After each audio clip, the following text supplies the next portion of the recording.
fake news. The government has announced fresh measures aimed at reducing the rising cost of living. Treasury officials subsidies on essential commodities may be reviewed to caution low income families. So Stena Makori now joins us with the details. The Kenyan government has announced fresh measures aimed at reducing the rising cost of living. Speaking earlier today, Treasury officials said that subsidized commodities may be reviewed to caution low income families. Economists have welcomed the move and urged faster implementation. Several counties continue to experience heavy rainfall and flooding. The Kenya Meteorological Department has warned residents living in low-lying areas to remain alert.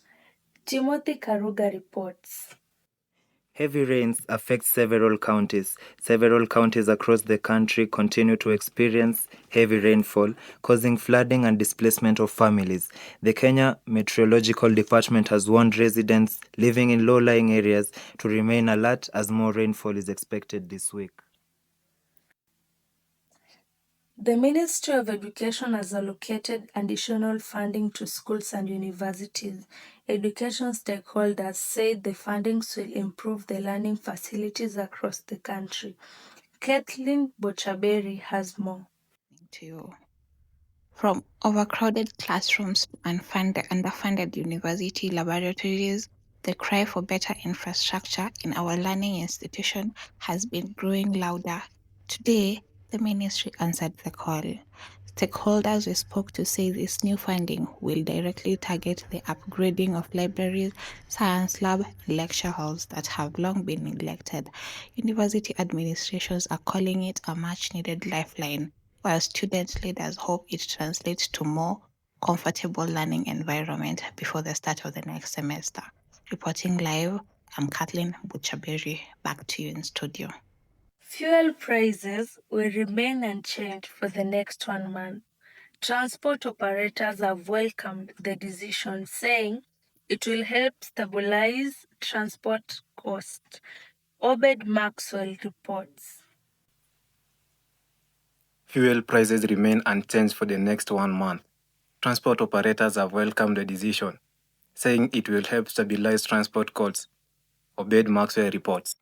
And turning to business news, the Kenyan shilling remained stable against major international currencies during today's trading session.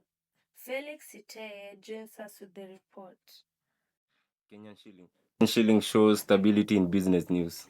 The Kenyan shilling remained relatively stable against major international currencies during today's trading session. Financial analysts say improved foreign exchange inflows have helped strengthen the local currency.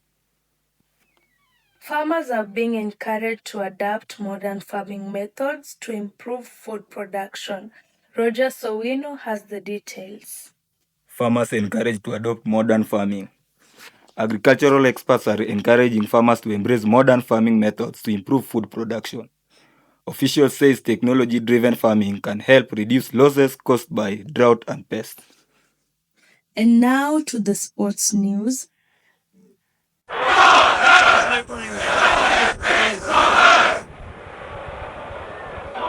Arsenal recorded an important victory in the English Premier League after defeating their rivals in a thriving match. Euodia Sharin reports. Arsenal delivered another impressive performance as goals from Gabriel Jesus and Noni Madueke secured victory for Mikel Arteta's side.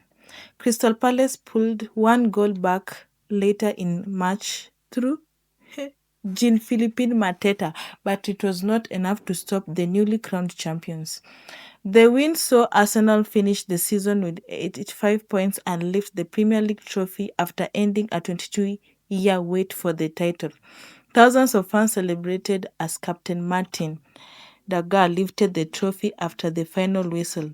The match also was 16 years old Max Donman make history as Arsenal's youngest Premier League star. Speaking after the game, Arsenal manager Mikel Arteta praised his players for their determination throughout the season and thanked supporters for standing behind the club. Arsenal will now shift focus for the UEFA Champions League final against the Paris Saint-Germain next week in Budapest. Locally, Gor Mahia continues preparations ahead of this weekend's league clash. Veronica Wangui joins us with more. MyFC has intensified preparations ahead of this weekend's league encounter. Team officials have expressed confidence in securing maximum points.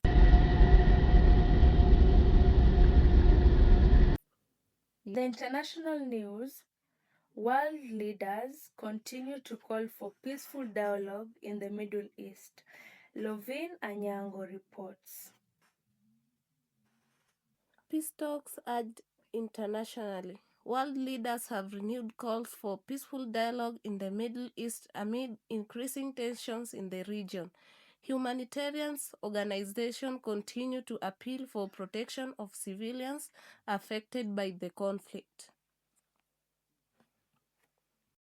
In the technology news, a leading technology company has launched a new artificial intelligence program aimed at improving digital communication and online services.